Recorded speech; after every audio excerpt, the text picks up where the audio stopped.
Ago, mo din siya trabaho ko sa isa ka kusinero ko. So karon ko pakit-on ta mo ko kung unsa akong trabaho ko kada adlaw ko. So natay bag-o rong trabaho ko. So atong trabaho ko is mag-prepare ta ko sa lain-laing klase nga mga seafoods ko. Din ko diri sa atong lutuan ko. Is natay mga bakasi ko. Yung bakasi ko is live pa kay ko, meaning ko buhi kay sa ko.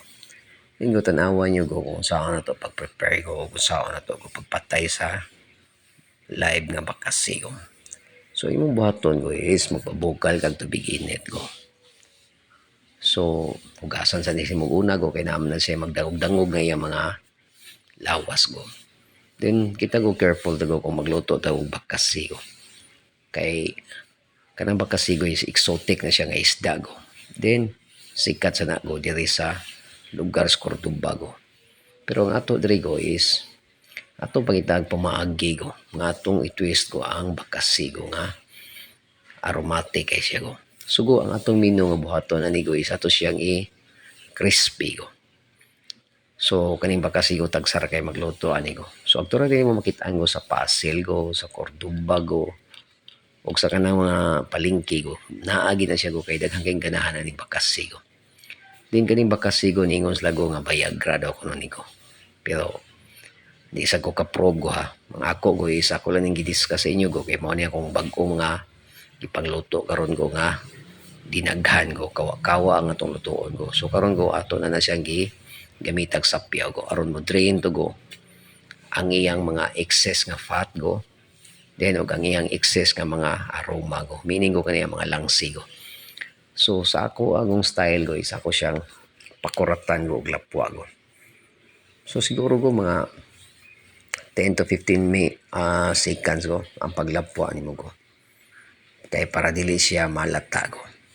Din karon ko naa sa tay mga kasago nga tag-isa kay pong kakawa ko. So nakita niyo video ko sa kadaghan na ko atong lutuon. Kani ko kada adlaw ni natong lutuon ka.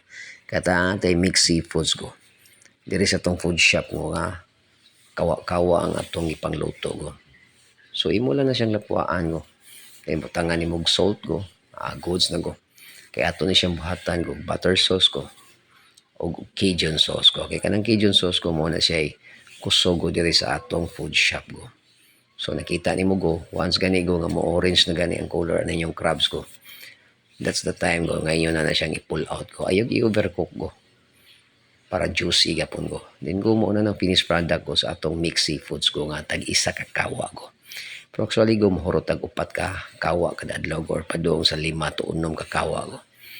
Kay naatag ko sa isa ka lugar nga food village ko diri sa Cebu ko. Nga natay mga live seafoods ko, natay shrimp ko, nga gitaw nga pasayan ko, natay mud crab ko. So nakita niyo ko sa kadaghan ko, naputay lobster ko. So ko daghan kay ko. Try lang ko og kaon rin ko sa food village ko. Diri rin sa syudad ko. Nakita niyo ko buntag sa iyo pag ko. Daghan na kay taglapuan ko.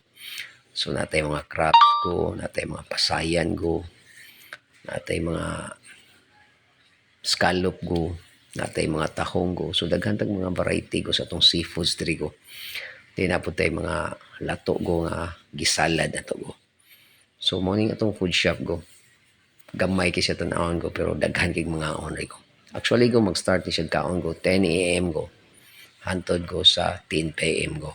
So kana ko ato nang i-butter ko ang atong mga crabs ko. So dagko sa ni siya nga crabs ko. So isa gyapon kakawa ko di na po tay crispy fried bakasi ko. Kanang crispy fried bakasi na to go is wag na siya langsag ko kung imo nang kanon ko. Di natay calamaris ko. Atong calamaris ko is 5 pieces ko. 100 pesos imong mabayaran ko. Then atong mixed seafoods ko is 150 pesos ko. Ang imong mabayaran ko. Good for 2 to 3 person ko. Then ang calamaris ko, 1 person ko, okay na ko, or 2 person ko. Gusto lang mo tilaw ko. So ang pricing na to ko is 100 pesos ko. Ting kaning lobster na to ko is timbangon ni ko.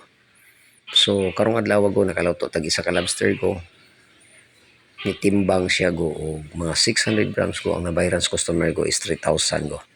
Pero overall ko, yung nabayaran ko is 3,000 plus ko. Kaya ni-order siya ko og lato nga salad ko. O ni-order po siya calamares ko. Then duhara na sila katao ni-order ko. Then natin mga tinulag ko, mga larang ko, mga lain-laing klase sa seafoods ko.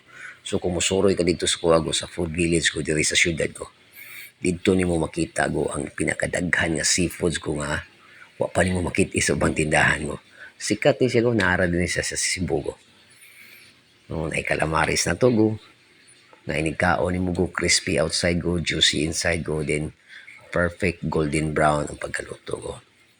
Kay tungod go, timing ang pagluto go. Di natay mga red crabs go, natay mga mud crabs go. Basta go, daghan taglain-lain nga mga seafoods diri go. So kung kinsa tong gusto ganahan mo ka og mga seafoods go, try lang go. Og kontak sa kuha go. Kay para go, matabangan ta mo go sa atong mga laylaing mga klases luto go. So morning ambience go sa food village go. Nakita niyo go. So daghan kay ni siya mga lain nga mga stall go. So naa ta diri dapita go. Nagtinda go. So kita nimo go. Sayo pa na go di pa kay nadaghang tao go. Pero magsugod na ganig 10 AM go until 10 PM go dito ka kita daghang klaseng tao go. Tinggo mo na nago ang atong mga laylaing kusudan go na altay lato go. Natag 50 pesos go. Natay mga crab relleno go nga tag 40 pesos go. Natay fried bakasi go nga 50 pesos go. Ang atong calamaris ko is 100 pesos ko. Di na nanay sauce ko. O ang among pinaka-iconic ko nga pagkaon diri ko sa among food village ko is mixed seafoods ko with thermidor sauce, butter sauce, Cajun sauce go. So inana go kay unique ko ang atong mga pagkaon ko. Naaputay tuna steaks go, natay larang go, natay tinula go. So daghan kay mga variety go inyong pilihan ko. Din karon go mo ni pinaka-amazing go nga time go nga naay nagpaluto go nga customer go aning lobster go nga atong gigunitan go. So natay tibangan go kay ato nang tibangon go. So ang per 100 grams ko is makabayad kag 500 pesos ko sa atong lobster go. Din atong lobster go imo na siyang mapalit go naa sa mga 2,500 go or above 2,500 go. Din kani atong gi-prepare nga lobster go is ang mabayaran ani go is 3,000 pesos go. So nakita na gyud ninyo go kung unsa gyud ka legit ko nga nagluto gid go og lobster diri go sa atong tindahan o diri sa food village ko. So go try lang duaw diri go or mo-contact mo na ko go para makita ninyo go ug unsa gyud ay kagwapo ang atong food shop diri go. Then go finally go mo na natong big scallop go nga lami sa kay go. Timing pagkaluto go. This is Chef Kensuki. Thank you and enjoy.